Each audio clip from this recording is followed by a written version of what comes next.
Hello दोस्तों, good morning. स्वागत है एक बार फिर से आप सभी का एमजेटी एजुकेशन में। दोस्तों आज है 10 जुलाई। आज की इस वीडियो में हम लोग बात करेंगे 10 जुलाई 2021 के करंट अफेयर के सभी इंपॉर्टेंट क्वेश्चंस के बारे में। पूरी वीडियो ध्यान से देखिएगा। पूरी वीडियो बहुत ही अच्छे से डिटेल में समझाई गई है। अगर वीडियो पसंद आए तो वीडियो को लाइक और शेयर जरूर कर देना। चैनल को सब्सक्राइब नहीं किया हो चैनल को सब्सक्राइब कर लो, बेल आइकन को प्रेस कर लो, जिससे डेली वीडियोज का नोटिफिकेशन आप तक पहुंचता रहे। इस वीडियो की पीडीएफ फाइल डिटेल्स के साथ दोस्तों आपको एमजेटी ऐप पर अपलोड करके दे दी जाएगी। आप वहां से डाउनलोड कर सकते हो और क्विज भी वहां से आप डाउनलोड कर सके सॉल्व कर सकते हो। चलिए बात करते हैं लास्ट डे के क्वेश्चंस की। लास्ट डे का हमारा पहला क्वेश्चन था, भारत सरकार के कैबिनेट विस्तार के बाद कुल कितने राज्य मंत्री हैं। दोस्तों भारत में कैबिनेट विस्तार के बाद राज्य मंत्रियों की संख्या हो गई है 45। खादी ग्रामोद्योग आयोग का मुख्यालय कहाँ पर स्थित है? मुंबई में।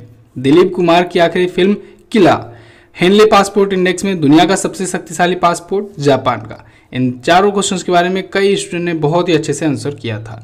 चलिए बात करते हैं आज के दिन के पहले क्वेश्चन की। पहला क्वेश्चन है, किस सरकारी संस्था में अध्यक्ष पद को बदलकर एमडी एंड सीईओ का पद करने की घोषणा की गई है?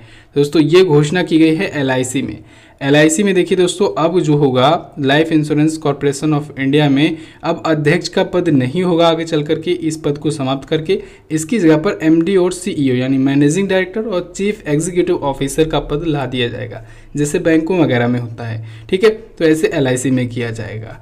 अब देखिए एलआईसी में ऐसा करने की घोषणा भारत सरकार के द्वारा की गई है। इसके तहत एलआईसी अधिनियम 1956 की धारा 4 में परिवर्तन किया जाएगा, संशोधन किया जाएगा।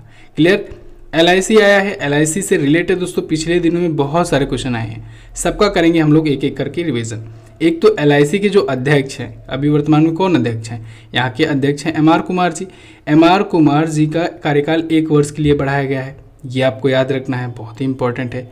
इसके अलावा एलआईसी का जो अध्यक्ष का पद होता है या कहें आगे चल कर की जो एमडी और सीईओ का पद हो जाएगा, उसकी सेवानिवृत्ति की आयु या कहें कि रिटायरमेंट की एज 60 वर्ष से बढ़ा करके 62 वर्ष कर दी गई है। तो ये आपको याद रखना है। इसके अलावा एलआईसी ने भी अभी एक एक्शन लिया था, इसने सरल पेंशन योजना शुरू की थी। क्या शुरू की थी? सरल पेंशन योजना। तो ये भी इंपॉर्टेंट पॉइंट। इसके अलावा इसने ही अभी ईपीजीएस नाम का प्लेटफॉर्म लॉन्च किया था। ईपीजीएस नाम का प्लेटफॉर्म एलआईसी के द्वारा लॉन्च किया गया था। एलआईसी दोस्तों दुनिया में सबसे पावरफुल बीमा कंपनियों के मामले में 10वें स्थान पर है और दुनिया के सबसे मजबूत बीमा कंपनियों के मामले में 3रे स्थान पर है। भारत में ये दोनों मामलों में टॉप पर है। क्लियर? एलआईसी की स्थापना 1956 में हुई थी, हेडक्वार्टर मुंबई में है और अध्यक्ष हैं एमआर कुमार। क्लियर है? अगला देखते हैं, किस देश में दुनिया का सबसे ऊंचा रेत महल बनाया गया? तो दोस्तों अभी हाल ही में डेनमार्क में बनाया गया है दुनिया का सबसे ऊंचा रेत महल। ये कितना ऊंचा है? ये 21.16 मीटर ऊंचा है, इसकी ऊंचाई है। और इतना ऊंचा ये रेत का महल है, यानी कि रेत का ही ये बनाया गया है। और इसने दुनिया के सबसे ऊंचे रेत महल के रूप में एक Guinness book of world record अपने नाम दर्ज कर लिया है। ये दोस्तों डेनमार्क के ब्लोखस में बनाया गया है। ब्लोखस एक शहर है डेनमार्क में, वहाँ पर ये बनाया गया है। किस कंपनी ने बनाया है? तो एक डच कंपनी है विल्फ्रेड स्टीजर। इस कंपनी ने इसे बनाया हुआ है। क्लियर? अब चलिए दोस्तों डेनमार्क आया है। डेनमार्क देखते हैं वर्ल्ड मैप में है कहाँ पर। तो सबसे पहले वर्ल्ड मैप में देखिए दोस्तों, ये रहा अपना प्यारा भारत। यहाँ से आएंगे हम लोग यूरोपियन कॉन्टिनेंट में यानी यूरोपीय महाद्वीप में। यहाँ पर आने के बाद आपको यहाँ पर जर्मनी के पास, जर्मनी के ऊपर दिख जाएगा एक देश डेनमार्क। ठीक है, डेनमार्क नार्वे के नीचे ठीक है डेनमार्क और जर्मनी के ऊपर। डेनमार्क की कैपिटल क्या होती है? इसकी कैपिटल होती है कोपेनहेगन। यहाँ पर है इसकी कैपिटल, ठीक है, कोपेनहेगन। और यहाँ की करेंसी क्या होती है? तो यहाँ की करेंसी होती है दोस्तों डेनिश क्रोन। क्या होती है? Danish krone. और यहाँ की प्राइम मिनिस्टर हैं वर्तमान में मेटे फ्रेडरिक्सन जी। कौन है? मेटे फ्रेडरिक्सन जी। अगला देखते हैं। अगला क्वेश्चन है, भारत का पहला समुद्री मध्यस्थता केंद्र कहाँ बनेगा? तो ये बनाया जाएगा दोस्तों गुजरात के गांधीनगर में। गुजरात की राजधानी गांधीनगर में बनाया जाएगा भारत का पहला समुद्री मध्यस्थता केंद्र। इसका नाम रखा गया है दोस्तों GIMAC यानी Gujarat international maritime arbitration centre. तो इसको गुजरात मैरीटाइम बोर्ड के द्वारा बनाया गया है। गांधीनगर के गिफ्ट सिटी में ये स्थापित किया जा रहा है। क्लियर है। अब इसके लिए गुजरात का जो मैरीटाइम बोर्ड है इसने दोस्तों अभी हाल ही में IFSCA के साथ समझौता किया है, साझेदारी की है, यानी international financial service centres authority के द्वारा साझेदारी करके ये बना रहा है गुजरात मैरीटाइम बोर्ड। ठीक है, कहाँ पर? गुजरात के गांधीनगर में। क्लियर है। ये समुद्री मध्यस्थता स्थापित करने के लिए ये केंद्र, एक सेंटर स्थापित किया गया है। अगला, भारत में किस राज्य में जीका वायरस का पहला मामला देखने को मिला? तो दोस्तों अभी हाल ही में केरल में पहला मामला देखने को मिला है जीका वायरस का। ठीक है, भारत के केरल राज्य में मिला है जीका वायरस का एक पहला मामला देखने को, और इसके बाद से इसमें धीरे धीरे वहाँ पर फैलने भी लगा है। पहला मामला दोस्तों 24 वर्ष की एक महिला को में देखने को मिला है, और इसके बाद 13 मामले अभी तक आ चुके हैं जीका वायरस के। जीका वायरस जो है दोस्तों ये मच्छरों के काटने से फैलता है, और ये काफ़ी खतरनाक रूप ले लेता है आगे चल करके। कई देशों में भी ये ऑलरेडी फैल चुका है। ठीक है, तो फिलहाल इस बार अभी केरल में ये पहली बार पहला मामला देखने को मिला है। अच्छा, अगर आपको याद हो दोस्तों तो कोरोना वायरस का भी पहला मामला केरल में ही देखने को मिला था। ठीक है, केरल में ही कोरोना वायरस का भी मिला था, और एक और निपाह वायरस आया था, निपाह वायरस, इसका भी पहला मामला केरल में देखने को मिला था। ठीक है, तो इन सबका नाम आपको ध्यान रखना है। पूछा जाता है ये क्वेश्चन कि पहला मामला भारत के किस राज्य में देखने को मिला था।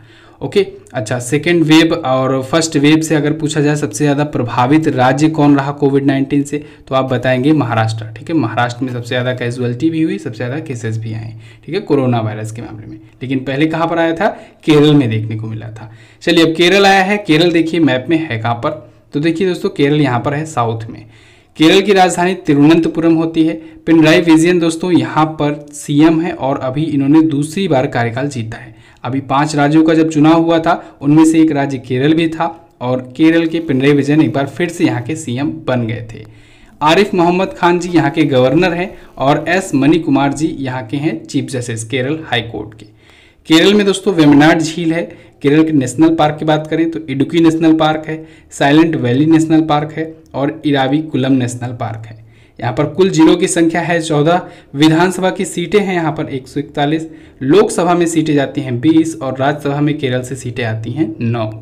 केरल देखिए अपना बॉर्डर किससे किससे शेयर कर रहा है, तो केरल दोस्तों अपना बॉर्डर तमिलनाडु से शेयर करता है और कर्नाटका से शेयर करता है। ठीक है, ये रहा केरल।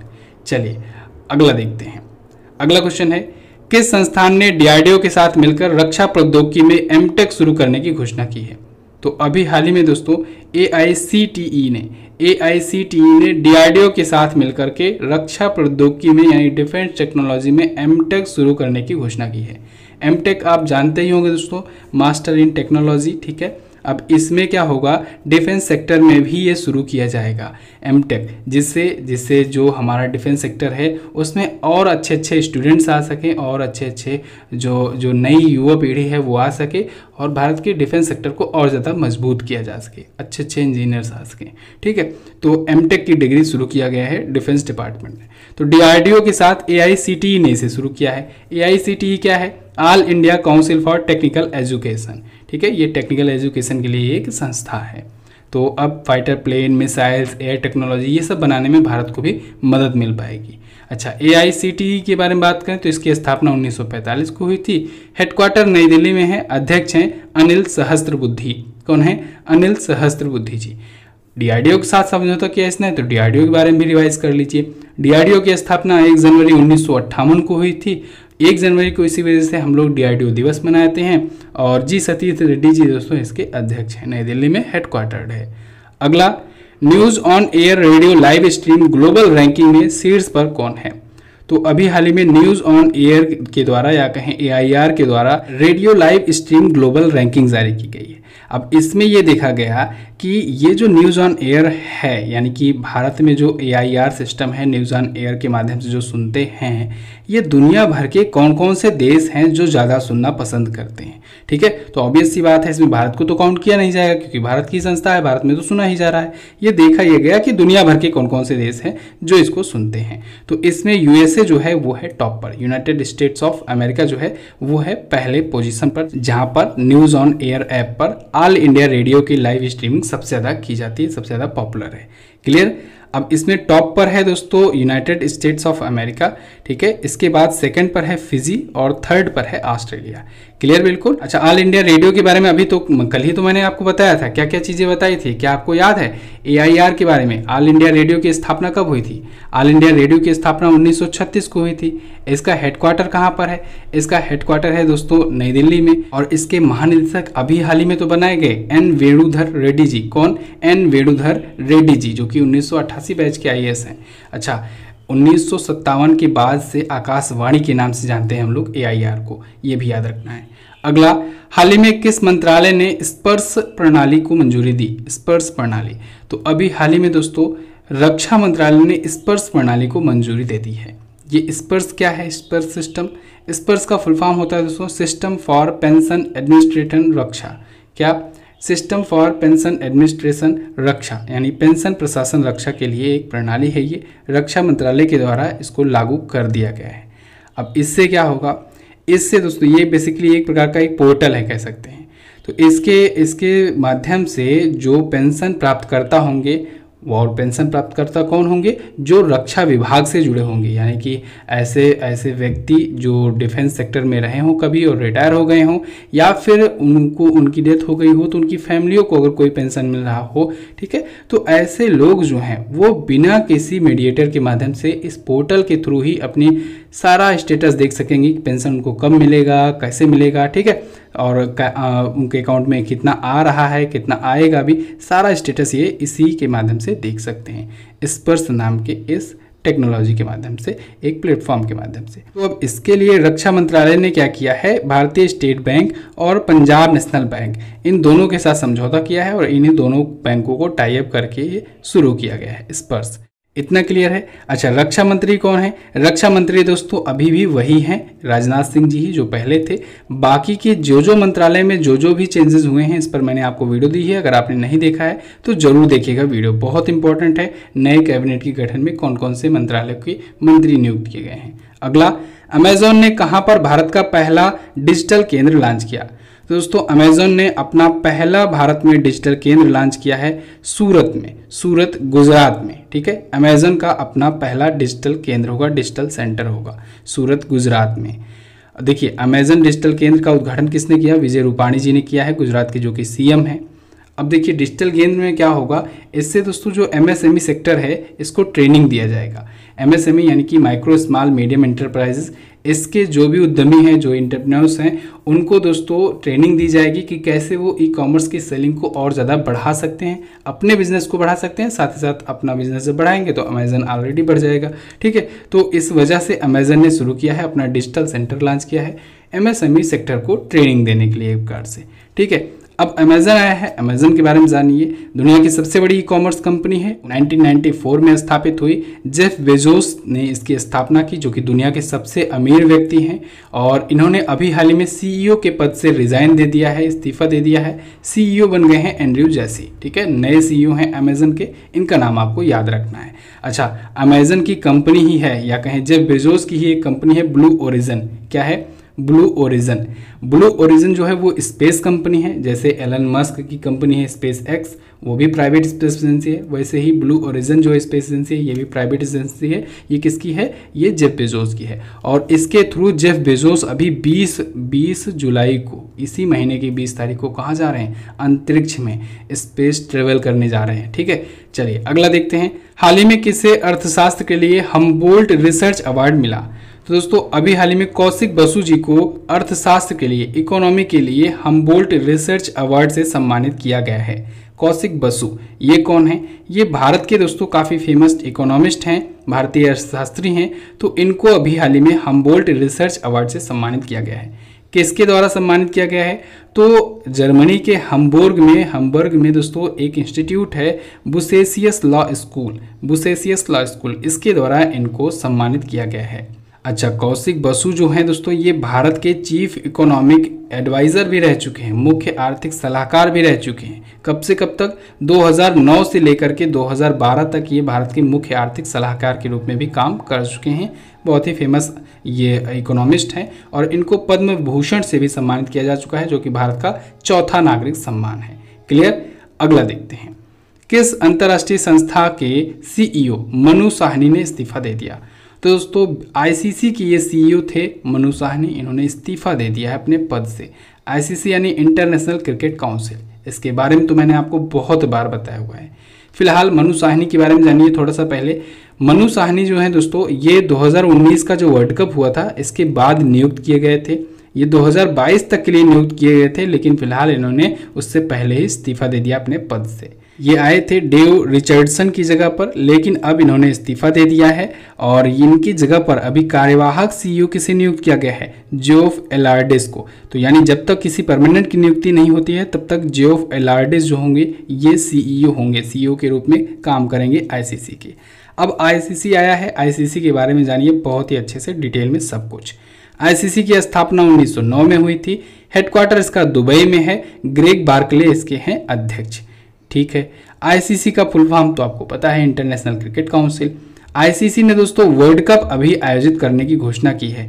तो आईसीसी का जो वर्ल्ड कप होने वाला है इस बार, ये जो T20 वर्ल्ड कप होने वाला है अभी 2021 में ही, ये भारत में होना था, लेकिन अब भारत से टाल करके इसे यूएई में आयोजित कराया जाएगा। कहाँ पर आयोजित कराया जाएगा? यूएई में। लेकिन मेज़बानी भारत के द्वारा ही, भारत के ही क्रिकेट कंट्रोल बोर्ड यानी बीसीसीआई के द्वारा ही आयोजित कराया जाएगा। बीसीसीआई तो आप जानते हो ये भारत का क्रिकेट कंट्रोल बोर्ड है, board of control for cricket in India. ठीक है, तो इसके द्वारा यूएई में आयोजित कराया जाएगा। और आईसीसी का जो इवेंट है महिलाओं की अगर बात करें तो इसके द्वारा अभी 2022 का होने वाला है ओडीआई वर्ल्ड कप। ठीक है, महिलाओं का, वो कहाँ पर होगा? वो न्यूजीलैंड में होगा। पुरुषों का कब होगा? 2023 में होगा। वो कहाँ पर होगा? वो भारत में होगा। ठीक है, पुरुषों का जो 2023 में होगा वर्ल्ड कप आईसीसी का, वो भारत में होगा। अच्छा, पिछला वाला जो 2019 में हुआ था उसको किसने जीता था? इंग्लैंड ने जीता था। ठीक है, इंग्लैंड ने किसे हरा करके जीता था? न्यूजीलैंड को हराया था। अच्छा, आईसीसी का अभी वर्ल्ड चैंपियनशिप हुआ, world test championship. World test championship किसने जीता है? तो इस बार न्यूजीलैंड जीत लिया है। ठीक है, पहला वर्ल्ड टेस्ट चैंपियनशिप था आईसीसी का और पहला जीता किसने? न्यूजीलैंड ने। किससे हरा करके जीता है? भारत को हरा करके जीता है। ठीक है, तो ये सारे क्वेश्चंस हैं, इनको सबको आपको ध्यान में रखना है। ठीक है, आईसीसी से रिलेटेड, आईसीसी बहुत बड़ी संस्था है, इससे लगातार क्वेश्चंस आते रहते हैं। जैसे अभी मैं बताऊं, भारत आईसीसी ने अभी अपना ग्लोबल पार्टनर बनाया बायजूस को। ठीक है, 2023 तक के लिए, और इसने स्ट्रेटेजिक पार्टनर बनाया है भारत पे को। किसे? भारत पे को। तो ये सारे क्वेश्चंस लगातार आते रहते हैं आईसीसी से, इन सबको आपको ध्यान में रखते चलना है। क्लियर है? चलिए बस फिलहाल रखते हैं इतना ही वीडियो में। आज का टॉप 10 क्वेश्चन ये था। कैसी लगी है आपको वीडियो आप लोग कमेंट करके हमें बता दीजिएगा, और वीडियो को लाइक और शेयर जरूर कर दिया करो। आप लोग लाइक करते हो, शेयर करते हो जब, तो हमें अच्छा लगता है। प्लीज़ वीडियो को लाइक और शेयर जरूर कर दिया करो। सब्सक्राइब नहीं किए हो चैनल को तो सब्सक्राइब कर लो। Highest quality content, current affair और जीके जीएस यहाँ पर प्रोवाइड कराया जाता है, तो आपको निश्चित ही इस चैनल से लाभ मिलेगा।